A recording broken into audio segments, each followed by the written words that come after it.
Buenas noches, compañeros. Estamos aquí listos para unirnos a la charla de hoy. Esta clase, pues, va a ser casi que la penúltima de la parte doctrinal. Según mis cálculos, solo tendríamos dos clases la otra semana, dos clases presenciales. La siguiente semana, dos clases virtuales. Y finalizaríamos ahí el viernes porque el 17 empezarían los exámenes parciales, perdón, finales ya. Entonces, automáticamente tendríamos la clase de hoy, la otra semana tenemos dos y la siguiente las últimas dos. Vamos a ver el tema del Ejecutivo en materia laboral durante estas 5 charlas. Vamos a hablar también un poco de sentencias de la CC en relación a lo que ya expusieron ustedes, toda vez que se va a evaluar la parte doctrinal, digamos que es esta, eh, y la parte teórica lleva una serie, más o menos, va a ser una serie en examen final, y van a ver dos casos de los que ustedes expusieron con preguntas relacionadas al caso. Entonces, sí, estaríamos, digamos, evaluando sus exposiciones. Yo esperaría que pusieran atención o que por lo menos se hayan compartido la información entre los grupos para que esto, pues, al final sea parte de la evaluación, ¿verdad? Yo sí estoy consciente de que a veces la parte práctica es la más complicada, pero es la más importante.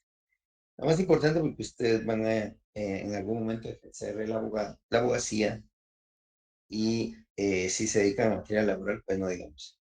Ahora bien, vamos a empezar con el procedimiento ejecutivo laboral. La mayoría de ustedes creo que ya terminó su curso de procesal civil. Entiendo que fue en el semestre séptimo. Bueno, yo creo que ahorita todavía lo cursan. Pero en procesal civil también ven materia de juicio ejecutivo. Entonces, como el código de trabajo es supletorio, tiene como supletorio al Código Procesal Civil y Mercantil, vamos a utilizar ese mismo código para efectos de estudio en el momento que ustedes tengan a bien estudiar. Quiere decir que vamos a utilizar el Código Procesal Civil y Mercantil para el final y el Código de Trabajo, ¿verdad? La Constitución siempre va a ser parte y útil del examen. Entonces, ya están las reglas, digamos, puestas de que se van a utilizar esos tres normativas. La parte teórica que les estoy compartiendo hoy, que la vamos a ver hoy, y el día miércoles de la otra semana y viernes, porque este viernes no hay clases. Se suspenden por asueto del 1 de noviembre, se corre para día viernes, la universidad lo corrió. Entonces, automáticamente solo tendríamos una clase esta semana, la de hoy. Entonces vamos a iniciar con el juicio procedimiento ejecutivo laboral, que como les digo no varía mucho. Si ustedes ya en procesal civil lo vieron, pues van a poder utilizar esos conocimientos también para complementarlo.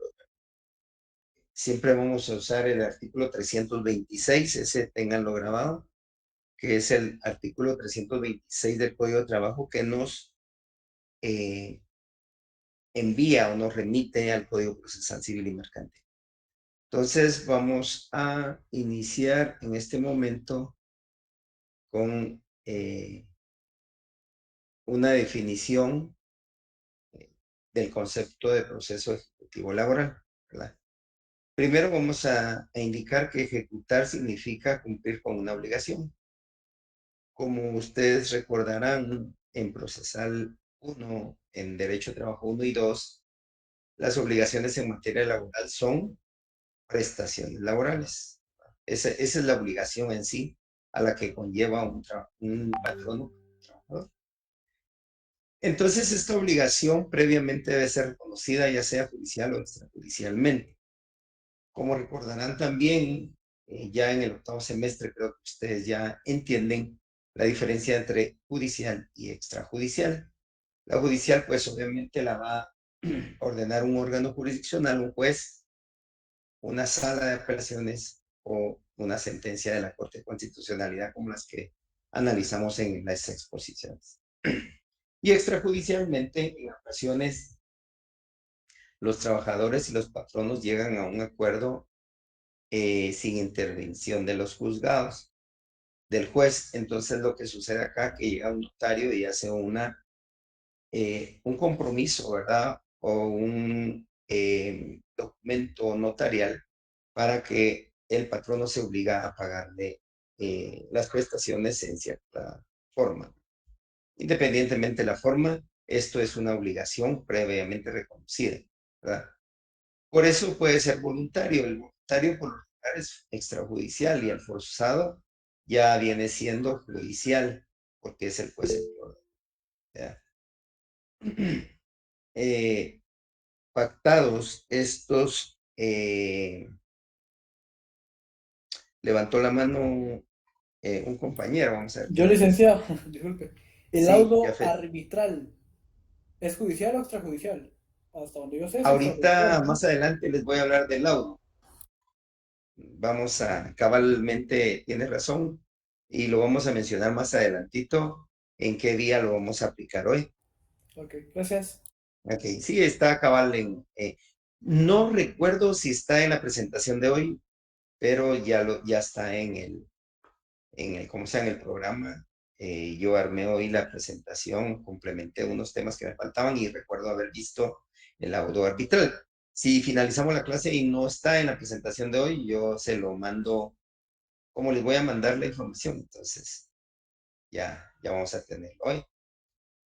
Entonces, pactados y ordenados por el juez, y el segundo caso se da cuando la ejecución interviene en los órganos jurisdiccionales, ¿verdad? Si, si en este caso se diera judicial o extrajudicial, de las dos formas se pueden ejecutar. Aquí está cabalmente Yafet su respuesta. En el caso de los tribunales de arbitraje deben ser ejecutados por el juzgado de la zona económica que correspondan. Entonces quiere decir de que se toma como una sentencia dictada por un tribunal, ¿verdad? En este caso no va a ser voluntaria, sino va a ser también forzada, ¿verdad? Entonces se toma como una cuestión judicial para Jafet, que me hizo la pregunta. Entonces, corresponden estos casos a poder ejecutar también el laudo arbitral. El laudo arbitral también se puede ejecutar como se establece en el derecho civil. ¿Por qué en el derecho civil? Porque, como les dije, el Código Procesal Civil y Mercantil en el área de ejecuciones tiene un capítulo, un libro solo de ejecuciones. Entonces ustedes van a tener que recapitular este tema que ya vieron en procesal civil, ¿verdad? Entonces, ¿qué se necesita para hacer un cobro en materia laboral?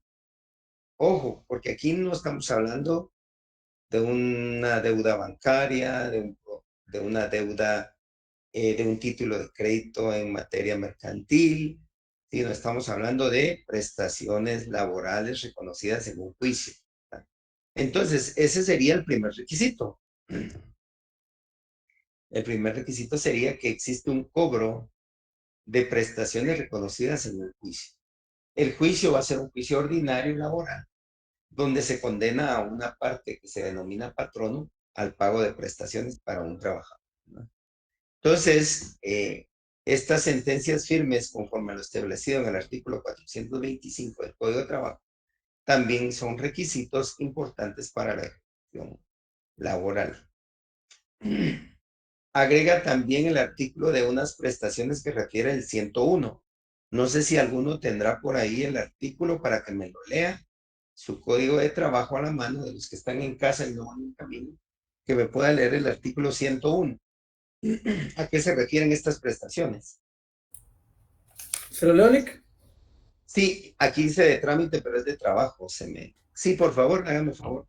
Dice 101, los créditos por salarios no pagados o las indemnizaciones en dinero a que los trabajadores tengan derecho en concepto de terminación de sus contratos de trabajo gozan en virtud de su carácter alimenticio de los siguientes privilegios una vez que unos u otras hayan sido reconocidos por los tribunales de trabajo y previsión social. A. Pueden ser cobrados por la vía especial que prevé el artículo 426. Y B, tienen carácter de créditos de primera clase en el caso de juicios universales y dentro de estos gozan de preferencia absoluta sobre cualesquiera otros, excepto los que se originen de acuerdo con los términos y condiciones del Código Civil, sobre Ahí acreedores de está. primera clase, en gastos judiciales comunes, gastos de conservación y administración de los bienes concursados, gastos de entierro del deudor y gastos indispensables de reparación o construcción de bienes inmuebles. Para los efectos de este inciso, el juez del concurso debe proceder sin pérdida de tiempo a la venta de bienes suficientes para cubrir las respectivas deudas. En Ujú. caso de que no haya dinero en efectivo que permita hacer su pago inmediato, los privilegios a que se refiere el presente artículo solo comprenden un importe de estos créditos o indemnizaciones equivalentes a 6 meses de salario o menos. Ok. Sí, ok, estamos. Gracias, Jeff. Pues como ven, es bien amplio. No, nosotros pensaríamos solo prestaciones, ¿verdad? Reconocidas en una secuela. Pero el requisito nos lo amplía más en el artículo 101. Todo lo que ustedes leyeron ahorita, los que tienen su código en la mano, marquen ahí con fluorescente el 101 como uno de los requisitos para un ejecutivo laboral. Entonces, agregamos 3 requisitos ahí y ahora la pregunta es a quién se debe ejecutar, ¿verdad? Debe ejecutar la sentencia ante el mismo juez que dictó la primera instancia. Eh, digamos que yo llevé mi juicio laboral en Escuintla, no voy a venir a plantear aquí ante los tribunales de Guatemala la ejecución de esa sentencia, sino que es ante el mismo juez. Sobre todo que el mismo juez va a tener los antecedentes, así se llaman los expedientes cuando proceden de un proceso anterior, los antecedentes, los autos, las constancias procesales, son términos utilizados. Ese expediente obra en el juzgado, entonces es más práctico que el mismo juez ejecute esa sentencia, ¿verdad? En el caso de las sentencias de arbitraje, donde se dictó conforme a la competencia, que eso va a variar, depende en qué jurisdicción se hizo. Entonces, acá, en materia de ejecución, siempre va a existir la frase de título ejecutivo. Este es importantísimo, porque en materia de procesal civil y mercantil, no sé si ustedes recuerdan, hay una clasificación de qué son títulos ejecutivos, cuáles pueden ejecutarse. Ahí nos habla de sentencias también, nos regula de documentos, ahí ya nos habla de cuestiones bancarias y algún otro tipo de títulos, pero en materia laboral, el documento que está revestido de título ejecutivo va a ser la sentencia que declara el pago de prestaciones o bien un convenio extrajudicial hecho ante un juzgado, perdón, ante un notario. Entonces, este va a ser el título ejecutivo. Ahora, nosotros en Guatemala sabemos que las circunstancias a veces en un proceso laboral es bien complicado para el trabajador y por ello muchas veces cuando se llega a esta fase de ejecución, el patrono ya no tiene bienes, entonces es bien difícil poderle embargar o ejecutar unas prestaciones. Por ello, yo siempre sugiero a los abogados, o en este caso a los estudiantes, como ustedes que van a ser abogados, que cuando inicien un juicio laboral, lo primero que tienen que pedir es una medida precautoria, porque esto permite que en la secuela del juicio, independientemente de que pueda durar 1, 2, 3 años o más, ya esté garantizadas las prestaciones. Entonces, cuando usted va a ejecutar, ya va a tener de dónde, pero si viene y espera 3 años para pedir medidas, cuando ya las pide el patrono ya no va a tener bien, ¿verdad? O la empresa cambió, o o la entidad pues ya no es la misma, que es lo que pasa a veces, una sustitución patronal, que a veces se da, que siguen siendo las mismas entidades, pero solo cambian de denominación para evadir esas obligaciones laborales. Entonces, como abogados, la recomendación es ejecuten desde el principio una medida precautoria. Con la medida precautoria ya garantizan que este título ejecutivo al final del juicio se pueda ejecutar de mejor manera, sea más efectivo más que todo. En el caso de la ejecución de sentencias en el Código de Trabajo no menciona qué documentos pueden ser títulos ejecutivos, ¿verdad? Pero del análisis de la normativa podemos determinar que los títulos se dividen en, esto no está en el código, sino sería más que todo un análisis de la normativa. Serían documentos originados en una actuación judicial entre lo que salen las sentencias o convenios suscritos ante los órganos. Por ejemplo, ¿se recuerdan que vimos en el parcial 2 la conciliación? Digamos que esa conciliación se hace en la vía judicial.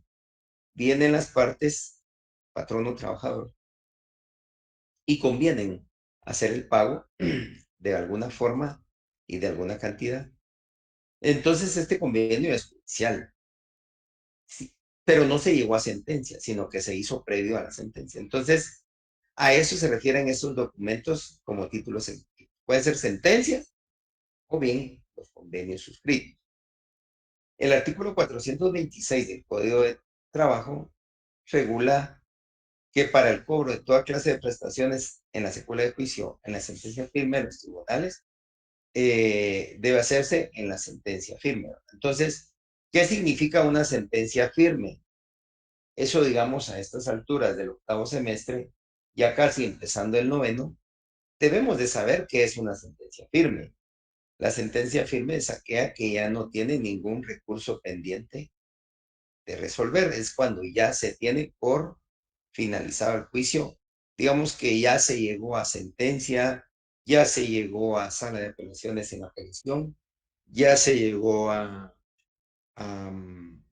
¿cómo se llama? Amparo, si se diera el amparo, acción de amparo, y ya se llegó a apelación de acción de amparo ante la Corte de Constitución. Entonces, ya finalizando todo ello, ya la sentencia firme ya puede ser ejecutada. Y también los documentos que les dije originados en una actuación extrajudicial, que puede ser un convenio celebrado en una inspección de trabajo o en una escritura pública, en acta notarial y en algún documento privado con firma legal. Esas son las formas, digamos, que ustedes pudieron haber visto, me imagino, en derecho notarial. Eh, ya eso, digamos, ya no se explica porque se supone que ya lo saben ustedes, que es un instrumento público, que es una escritura pública, que es un acta notarial y que es un documento privado con firma legal. Cualquiera de estos puede ser un documento originado de actuación extrajudicial. Entonces, para aterrizar con el tema de título ejecutivo, puede ser documentos originados en actuación judicial, como las sentencias y convenios judiciales, o bien los documentos originados en actuación extrajudicial, como por ejemplo los que se mencionan. Si se dan cuenta, estamos agregando también la inspección de trabajo. Ustedes se recordarán que para interrumpir la prescripción en materia laboral, se puede hacer ante autoridad competente o ante órgano jurisdiccional. La autoridad competente pues se refiere a la inspección de trabajo. Entonces, en algunas ocasiones, los patronos y trabajadores, enhorabuena, han llegado a un convenio y ahí hacen el acta y firman y se ponen de acuerdo para pagar las prestaciones. Ya no acuden a la vía judicial. Enhorabuena, se queda ahí para el patrono y para el trabajador es beneficio. ¿Por qué es beneficio? Porque el patrono de una vez finaliza su obligación y el trabajador pues se va satisfecho con el cobro de sus prestaciones e indemnización si hubiera el caso. El artículo 278 del Código de Trabajo también regula que los arreglos directos y conciliatorios que se suscriben ante las inspectores de trabajo, una vez aprobados por el inspector o por el subinspector, tienen carácter de título ejecutivo. Aquí sí ya no lo menciona el artículo 278, porque el artículo 278 nos da una pauta muy clara de una clasificación de los títulos. No son todas, es una que se refiere a esta se referiría a un título ejecutivo en vía extrajudicial, ¿verdad? El del 278. Evidentemente, como les digo, el Código de Trabajo no contempla o no establece qué títulos ejecutivos, ¿verdad? Pueden ser, pero yo se los di hace un ratito, ¿verdad? Entonces, por si supletoriedad del 326, ¿verdad? Nos vamos al artículo 327 del Código Procesal Civil y Mercantil, que nos habla que los títulos ejecutivos son los testimonios de las escrituras públicas. Entonces, si se dan cuenta, el artículo 327 aplicado supletoriamente en materia laboral nos da esa pauta. Una ventaja es que, digamos, no existe un código procesal, si bien no existe un código procesal laboral, el procesal civil y mercantil es muy completo, entonces nos tiene una gama de títulos ejecutivos como la regulada en el artículo 327. Entonces, acá podemos ver que sí nos describe algunos. Asimismo, no regula tampoco que un documento privado pueda ser idóneo para ejecutar unas prestaciones. Pero en el numeral 3 nos dice que el documento privado emitido por persona capaz y con firma legalizada por notario también constituye título ejecutivo. Entonces, si se dan cuenta, si bien el Código de Trabajo no lo establece, nos salva, digamos, eh, la circunstancia del 327. Esto nos puede servir para el efecto de que en el caso que ustedes como abogados litigantes en su momento estén ejerciendo la defensa de un trabajador, puedan utilizar esta normativa para iniciar el proceso ejecutivo laboral, ¿verdad? Y enhorabuena tendrían un título. Ahora dirá uno, pero si ya hicieron un acuerdo, se supone que el patrón no se va a pagar, ¿verdad? Hizo una escritura o hizo un documento privado o enhorabuena también lo hizo en la inspección previo a ello. Pero ¿qué pasa? A veces los patronos hacen su convenio, pero a la hora de querer pagarse, de querer cobrar el trabajador, ya no se hacen responsables. Entonces ello complica, ¿verdad? Porque ya no pueden ejecutar, no pueden, perdón, cobrar, pero sí pueden ejecutar. Sí, compañero, levantó la mano. Sí, que en ese caso podría entrar, por ejemplo, un acta notarial de compromiso de pago. Digamos que se comprometió a que le iba a pagar las prestaciones y todo esto y no le pagó. Pero con firma legalizada, ¿verdad? Sí, sí, con firma legalizada Ujú. o ante notario, el acta, un acta Ujú. notarial. Sí, sí, ahí como la que le mencioné anteriormente. Vamos a regresar. Aquí dice acta notarial y documento privado con firma legalizada. Entonces los dos constituyen también un documento útil para... Yo siempre he sido de la idea que en materia extrajudicial a veces tiene más efectividad una escritura pública. Lo que pasa es que como el costo es más alto, ni el trabajador ni el patrón no quieren asumir ese costo. Entonces lo hacen en un documento privado para evitar ese costo. Pero lo ideal sería que si lo pueden llegar en inspección de trabajo, ahí no cobraría, no les cobran. Entonces, hacer el convenio. Pero ustedes como abogados también pueden suscribir este tipo de documento, ¿verdad? En algún momento dado. ¿Levantó alguien más la mano? No. Ahí está. Entonces, eh, en el proceso ejecutivo laboral podemos plantear una acción ejecutiva.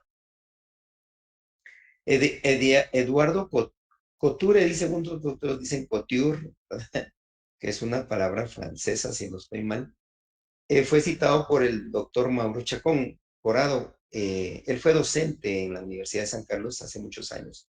Lamentablemente ya falleció, pero él hizo 2 libros de procesal civil muy completos, no sé si ustedes lo tienen. Esos 2 libros, pues en mi caso yo los utilicé para estudiar mis privados, fue muy completo, es un poco complejo el libro, pero es muy bueno. Y él en ese libro, en uno de estos libros, me imagino, porque él tiene Procesal Civil 1 y Procesal Civil 2, tiene los 2 tomos, ¿verdad? venden esos libros todavía en la librería jurídica. Y ahí en ese libro él cita a este tratadista. Y lo que dice que el poder jurídico, que tiene todo sujeto de derecho de acudir a los órganos para reclamar la satisfacción de una prestación, es la acción ejecutiva. Él nos da una definición de lo que es acción ejecutiva. Entonces, en sí es un poder o una fuerza, digamos, que uno tiene de poder acudir a un juez o a un órgano jurisdiccional para que a través de él se pueda reclamar la satisfacción de una pretensión, que puede ser un cobro. En el caso de que estamos hablando, esa pretensión es un cobro de prestaciones laborales. Y en algún caso podría ser de indemnización, dependiendo cómo fue la secuela del juicio. Entonces, en ese sentido, la acción ejecutiva tiene ese poder jurídico, ¿verdad? Es un poder jurídico que tienen los sujetos de derecho. En este caso, un sujeto podría ser un trabajador de una entidad que fue despedido y que necesita el cobro de sus prestaciones. Entonces va a acudir a un juez y el juez, pues, a través de esa acción ejecutiva deberá realizar el procedimiento que vamos a ir viendo durante el curso de estos temas del curso. Entonces lleva aparejada una obligación. Es importante estos tres términos porque esto lo vieron, me imagino, en procesal civil, que para que un título ejecutivo sea efectivo, digamos, debe de aparejar una obligación que contenga dinero líquida y exigible. Cantidad de dinero líquida y exigible. Esas son las tres características del título ejecutivo, ¿verdad?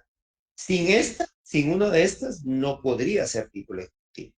Es decir, que al momento de hacer el acta de la que me menciona Jafet, o del reconocimiento de deuda, o de la escritura, de lo que sea, ¿verdad?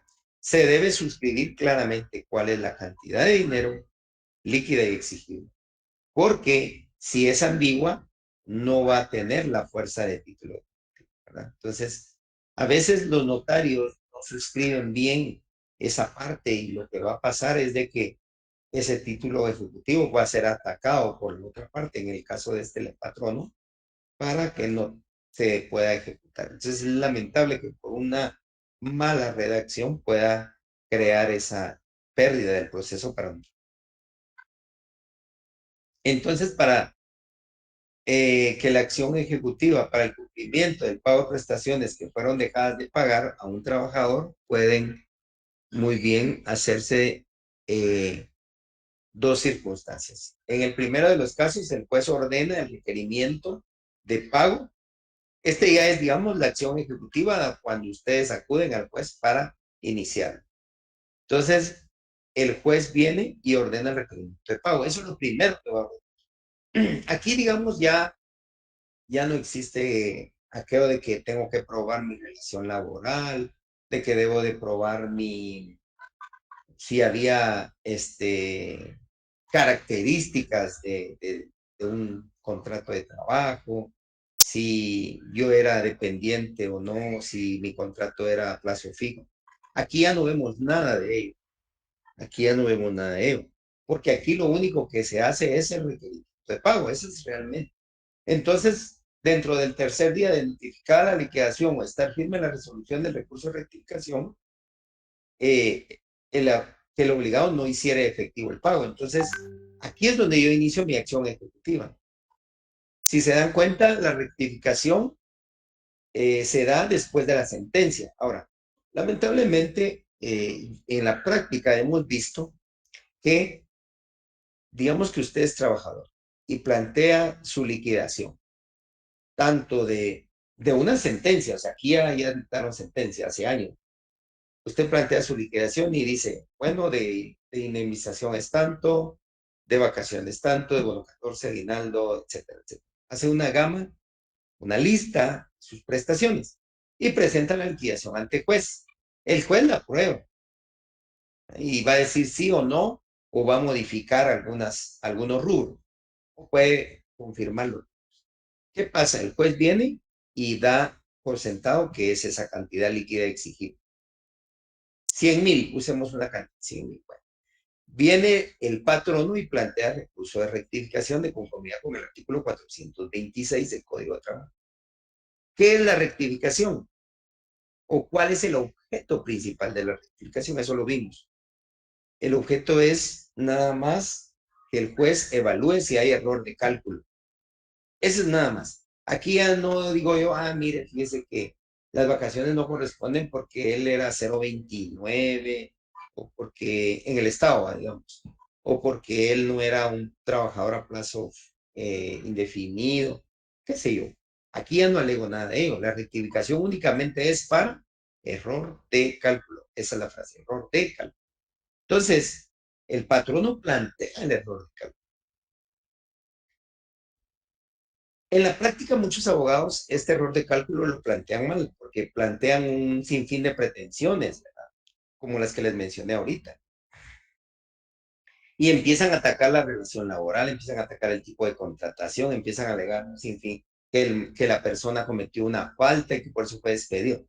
Eso aquí ya no prospera, porque eso ya fue juzgado, ya es cosa juzgada. Aquí únicamente van a juzgar el monto de la liquidación, el error de cálculo si hubiera, y el juez tiene dos salidas. Confirma la liquidación o dice, tiene razón, me confundí, yo le estoy dando 10 años de vacaciones y el artículo 336 creo que es, no estoy mal, dice que solo son 5 años. Entonces, ¿qué pasa acá? Hay un error de cálculo en las vacaciones. Bueno, lo arregla y firme. Ahí estaría todo bonito, porque entonces yo planteo mi acción ejecutiva y finaliza. Pero no, ¿qué hacen los abogados? Porque al final por algo somos abogados. Plantean apelación de la rectificación, plantean amparo, plantean apelación de amparo. Estamos hablando que después de la rectificación pueden pasar 2 años más, 3 años si no es más. Entonces, uno dirá, ya la acción ejecutiva, ya voy a cobrar mis prestaciones. No, lamentablemente en la práctica se da esto, ¿verdad? Y el proceso nos lo da, la ley nos da esa opción, entonces no queda más que. Y eso es lo que hace la carga laboral en materia de trabajo, que hay porque todo lo apelan, todo lo impugnan los patrones. Enhorabuena que ya no apelaran la rectificación y que ahí quedara todo. Pero digamos que este es un juicio bonito donde no impugnan y el trabajador presentó su liquidación. Entonces el juez pasó el tercer día y el patrono, que en este caso es el obligado, no hace efectivo el pago. Yo planteo mi acción ejecutiva diciendo al señor juez, el patrono no ha cumplido con la liquidación que usted me dio en la resolución de fecha tal. Entonces, en la acción ejecutiva a instancia de parte, que es la que está planteando el trabajador, plantea esta acción, ¿verdad? Dice en la acción ejecutiva a instancia de parte, la ejecución se basa en títulos ejecutivos extrajudiciales. Es la misma que estamos hablando, solo que aquí sería extrajudicial. Inicia a instancia de parte porque el juez tiene desconocimiento de la existencia de estos títulos. Entonces, esas son las dos circunstancias. En la primera es una judicial y en la segunda es la extrajudicial que hemos venido a hablar. El artículo 426, que es el que les mencioné hace un rato, establece que notificada la ejecutoria o de aceptada la obligación, se practicará la liquidación, que es la que les mencioné yo, ¿verdad? Esa es una tablita matemática dentro de una resolución. Si ustedes ven tienen acceso, pueden ir a ver, o de repente en Google aparece una resolución de liquidación, les va a aparecer un cuadrito matemático. Indemnización tanto, vacaciones tanto, bono 14. Sí, así va a aparecer la liquidación, ¿verdad? Entonces se promueve con base a ese título ejecutivo que era la sentencia que les mencioné yo hace un rato. ¿Qué patrimonio puede ser ejecutable para un patrono? Bueno, ahí hay varios, ¿verdad? Lo que sucede es de que, como les dije yo, el problema es que como el proceso puede durar muchos años, el patrono va a venir y se va a, digamos, a, no quiero usar la palabra deshacer, no es una palabra jurídica, digamos que se va a va a trasladar el dominio de sus bienes a otra persona, si fuera un bien inmueble, un vehículo, o va a vaciar sus cuentas, ¿verdad? Va a trasladar los fondos a otra cuenta. Entonces, ¿qué pasa? No hay un patrimonio ejecutable. Entonces, por eso les dije yo al inicio, recomendables ustedes como abogados, lo primero que van a pedir es un embargo precautorio de las cuentas bancarias, de los bienes, anotación de demanda en de repente un bien inmueble a nombre del patrón. Ahora, cuando son entidades, pues ha surtido mucho efecto. Yo, caso vi que demandaron por 1 millón de quetzales y el trabajador pidió el embargo de una cuenta bancaria donde había más de 2 millones. Entonces, ¿qué hizo la entidad? Tuvo que llegar rápido a un acuerdo con el patrono, con el trabajador, perdón, para liberar sus cuentas porque estaban embargadas. Entonces, eso es efectivo para que un abogado lo plantee. Ahora, el problema va a ser también que cuando planteen no tenga bienes, pero eso ya serían otras circunstancias. Por eso, yo siempre recomiendo de que ustedes puedan, eh, yo siempre recomiendo que ustedes puedan verificar antes de iniciar una demanda qué bienes tienen los patronos. Y a través de los registros públicos se puede lograr, eso es bueno. Los registros públicos pueden en algún momento dar información de los bienes. Entonces, usted plantea embargo inmediato de cuentas, de bienes, etc. Entonces, ahí ya va a garantizar que su cliente como trabajador pueda cobrarse a fin. Ahora, ¿qué va a pasar si ustedes como abogados van a ser abogados patronalistas? Entonces, aquí la moneda va a ser al revés, ¿verdad? ¿Qué tengo que hacer? Ver inmediatamente cómo cubro cómo manejo mis cuentas para evitar este embargo. Ahora, también, ojo, porque también tienen que hacerle ver como asesores, abogados, ustedes estudiaron derecho penal y existe un delito de alzamiento de bienes. Si se logra probar que el patrono durante la escuela de juicio previo a él vino y trasladó bienes y salió, digamos, de la propiedad de él, ese es un delito de alzamiento de bienes. Entonces, pueden denunciar al patrono por un delito. Entonces, también como abogados del patrón deben de hacerle ver eso. Y si no, pues obviamente controlar ello para evitar el control, el embargo. Pero por lo regular, la mayoría de abogados gigantes defienden trabajadores, ¿verdad? Es poco los que defienden patronos. No obstante a ello, todos tenemos derecho a defensa. Tanto un patrono como un trabajador tiene derecho a defensa. Y ahí sí no hay parada. Aunque el derecho de trabajo es tutelar, el patrono también tiene ese.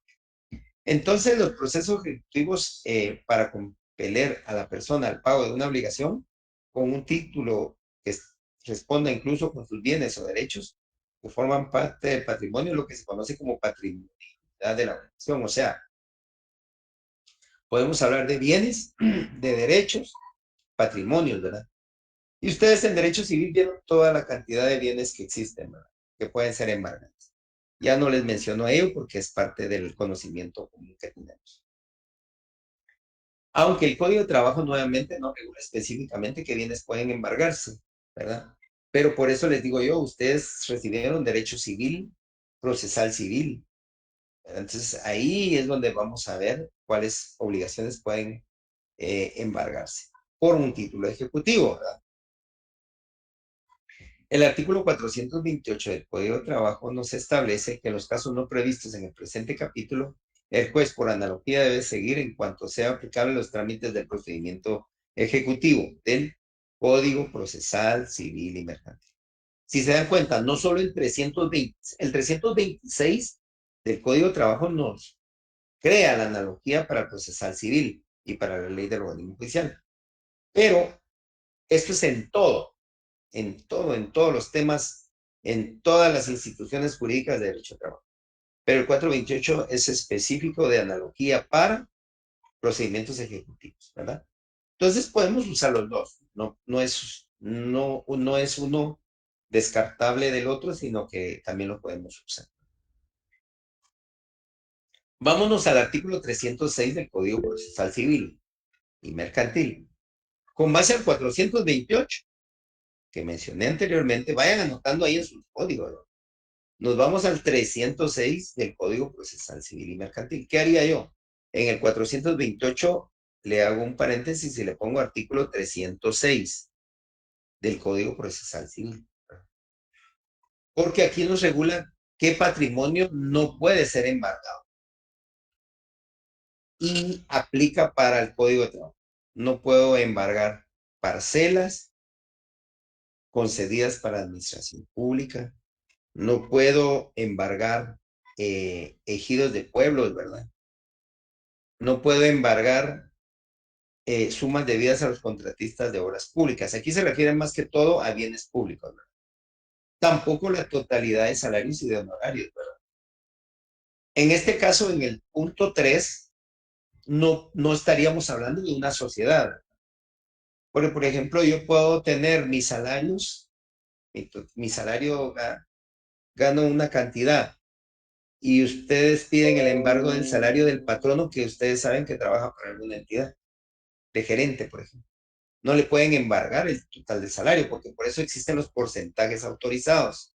¿Y dónde regula el porcentaje? En el procesal civil. Entonces nos vamos al procesal civil, eso ya lo saben ustedes. Digamos, no lo tocamos acá, pero ya lo saben. Esos porcentajes están autorizados. Y solo en materia de familia puede embargarse un poco más, ¿verdad? Entonces, eso tampoco es embargable. Las pensiones puede hacer de que un patrono tenga pensiones alimenticias que pagar. No le pueden embargar eso a las personas.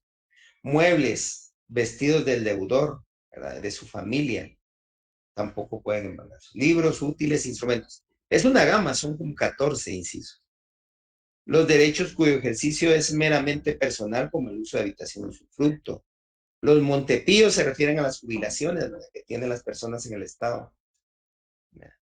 Las que se originen por seguros.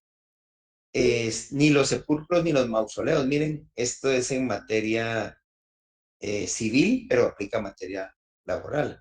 Eso yo creo que ya lo vieron ustedes, que en el caso de, yo digamos, tengo mi mausoleo donde tengo mis familiares fallecidos, ¿verdad? De lo que era ahí. Eso no se puede embargar. Los bienes exceptuados por leyes especiales también.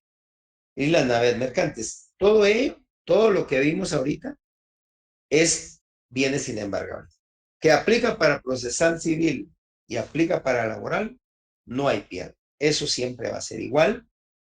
Si yo les dijera, ¿qué aplico?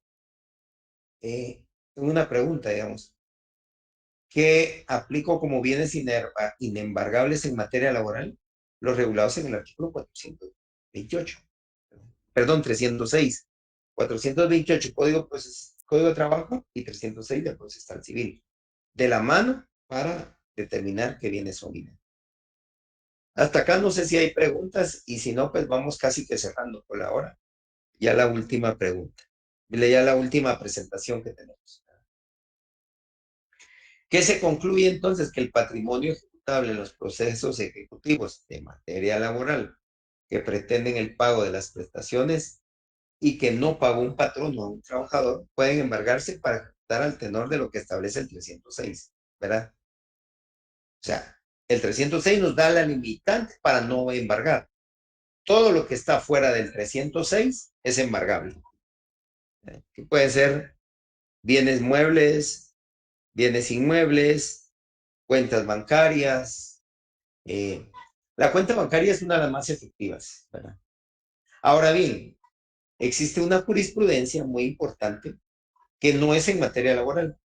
Hubo un caso donde, digamos, el patrono recibía, pero esa era en materia, perdón, no era en materia laboral, fue en materia de familia. El señor debía pensiones alimenticias por 50,000 quetzales, por decirles algo. Y le embargaron la cuenta bancaria, ¿verdad? Pero él recibía su salario en esa cuenta. ¿Qué es lo más común en el Estado? Ustedes saben, y yo creo que la mayoría de ustedes les pagan en cuentas, ¿verdad? Ya no es como antes, en mi época se pagaba con cheque. Ahora usted viene y tiene una cuenta en Banco Rural, en Banco Industrial, en Banco GIT, qué sé yo, y le depositan mensualmente su salario completo. Y entonces, ¿qué pasa si hay una acción ejecutiva de embargo? En el caso de familia, por ejemplo, es el ejemplo que les tengo. le embargaron los 10,000 quetzales que le depositaron, digamos, en su salario. Entonces, ahí le están embargando el 100% de su salario. No pueden embargarle esa, aunque la cuenta sí tiene 10,000, es su salario. Y como la normativa prohíbe que le embarguen, tengo que presentar un incidente ante el juez para decir, mire, ese es mi salario y solo me puede embargar el 30%, por decirles algo. Entonces, ¿qué pasa? Me devuelve. Pero no es inmediato, es lo malo. Usted va a pasar embargado su salario completo en un tiempo en lo que dura un juicio, ¿verdad? Puede durar varios meses a veces. Entonces, ese es el problema a veces con el sistema de depósitos de salarios, ¿verdad? Porque me embargan. Y en materia laboral puede surgir, aunque en materia laboral, por lo regular, las demandadas son entidades sociales. Entonces no se da mucho esto del embargo de salarios, ¿verdad? Sino que es más que todo depósitos bancarios eh, de operación de la entidad, ¿verdad? Son salarios, es dinero de operación. Entonces lo que pasa acá es de que viene y como y no embargan eso. Para finalizar, les voy a dar la palabra a los compañeros que levantaron la mano y así ya cerramos la clase de hoy. Manuel Hernández creo que levantó la mano. Lick, buenas noches. Buenas Con una noches. consulta, si la persona debiese en dos bancos, digamos, y los dos bancos ejecutan el embargo, ¿es solo hasta el 35 o 35 y 35? No, no, no, no, no. Lo que pasa es de que es el 35 del salario. Sí, por Por eso. lo regular, a usted no le pagan en dos bancos. Ah, bueno, a menos No, de que trabajara en dos la empresas, ¿va? deuda, digo yo, la deuda. Que yo tenga dos deudas y me embargan los Ajá. dos bancos. O sea, me quedo con el 30 o ellos se tienen que poner de acuerdo, que van con el juez y le dicen, No, no, mire, no, no, no. Lo que sucede es que viene usted, entiendo así va la pregunta. Usted debe, digamos, pero no prestaciones laborales, o estamos hablando de prestaciones laborales. no, de deuda, de un banco, digamos Deuda que... en general, un banco, una Ajá. deuda a un banco. Yo le debo a un banco un préstamo y no me lo paga, y no lo pago, ¿verdad? Entonces, me embargan el 35% de mi salario, el 30% de mi salario. No, no es, digamos, el 30% de lo que usted tiene depositado en su cuenta, sino es de mi salario. Entonces, cuando llega, por ejemplo, ese embargo a recursos humanos de la entidad, usted trabaja para una empresa sociedad anónima X y usted ya tiene un embargo del 30, la empresa le va a informar al juez que ya no puede embargar porque ya le están embargando a usted un porcentaje, ¿ya? Entonces, la Gracias. entidad es la que le va a decir al juez, mire, no le puedo embargar más del 30 porque él ya tiene un embargo. Por eso muchos estratégicamente hacen esa, cuando tienen deudas, ¿verdad? Y la verdad que en la práctica se da, no es fraude de ley realmente, pero se los voy a contar cómo hacen. Viene usted y le debe al banco X, y para evitar el embargo le dice a su esposa, mira, presentame un juicio de alimentos y me embargas mi salario. Así el banco ya no me puede embargar. Y hacen eso, pero ya es un convenio entre la esposa y la esposa viene y va a traer el dinero y se lo da a él, porque es parte de su negocio. No es justo, no es correcto, es ilegal, es como fraude de ley, pero lo hacen, ¿verdad? Porque entonces ahí ya no pueden embargar más del porcentaje que ya le embargaron. Entonces el banco va a verse vedado a poder embargar, porque le va a decir el recursos humanos, que es el que informa, mire, no le puedo embargar porque él ya tiene un embargo de alimentos, por tanto, ¿verdad? Entonces no es que sea un porcentaje por cada deudor, si no, olvídese, se queda sin salario el trabajador, ¿verdad? A eso se refería, man.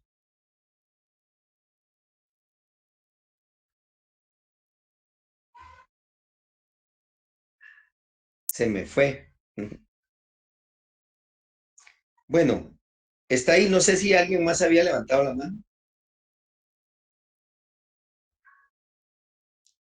Si no, dejamos acá la clase de hoy, son las 7:08, perdón.